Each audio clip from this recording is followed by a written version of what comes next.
রঙিন কাচে বন্দি আলো, নরম উজ্জ্বলতায় ঝুলে থাকা ঝাড়বাতি। পূর্বাচলের বাণিজ্য মেলায় যেন আলো হয়ে নেমে এসেছে এক টুকরো তুরস্ক। টার্কিশ লাইটের স্টলগুলোতে এখন শুধু কেনাকাটা নয়, দর্শনার্থীদের ক্যামেরাবন্দি মুহূর্তেও তৈরি হচ্ছে গল্প। দাম তো এটা তো আসলে বিদেশি প্রোডাক্ট, আমরা তো এটার দাম নির্ধারণ করতে পারবো না। আমার কাছে একটু বেশি মনে হয়। দামে যদি একটু সাশ্রয় হয় এজন্যই মেলাতে আসলাম।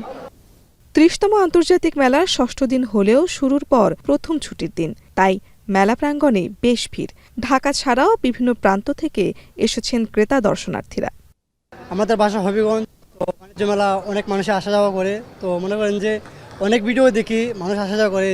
আসার পর আমরা যা আশা করেছিলাম যে এখানে ঘুরবো বা অনেক কিছু যেগুলো আশা করেছিলাম ওগুলো তেমন পাইনি। তৈরি পোশাক, হস্তশিল্প, চামড়াজাত পণ্য, আসবাবপত্র থেকে শুরু করে সবখানেই চলছে দরদাম। চলতি আসরে মেলার মান ও বিক্রেতাদের ব্যবহার নিয়ে সন্তুষ্ট বেশিরভাগ ক্রেতা, তবে পণ্যের দাম নিয়ে রয়েছে মিশ্র প্রতিক্রিয়া। This is very reasonable. We have maybe more than 20 different products. Customer অনেক আছে কিন্তু বেচা কেনার মতো কোনো দেখতেছি না, মানে যে দোকান ভাড়া যে খরচ মনে হয় না যে উঠাতে পারবো, এরকম চলতেছে। আজকে আলহামদুলিল্লাহ ভালোই, আর যে প্রোডাক্ট যে দাম সে দামে আমরা বিক্রি করতেছি।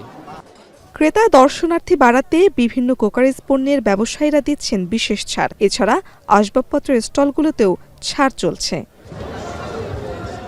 তবে বড়দের পাশাপাশি পছন্দের তালিকায় ছিল ছোটদের খেলনার স্টলগুলো। অন্যান্য দিনে সকাল 10টা থেকে রাত 9টা পর্যন্ত মেলা চললেও ছুটির দিনে মেলা চলে রাত 10টা পর্যন্ত। শারমিন পুতুল, এখন, পূর্বাচল।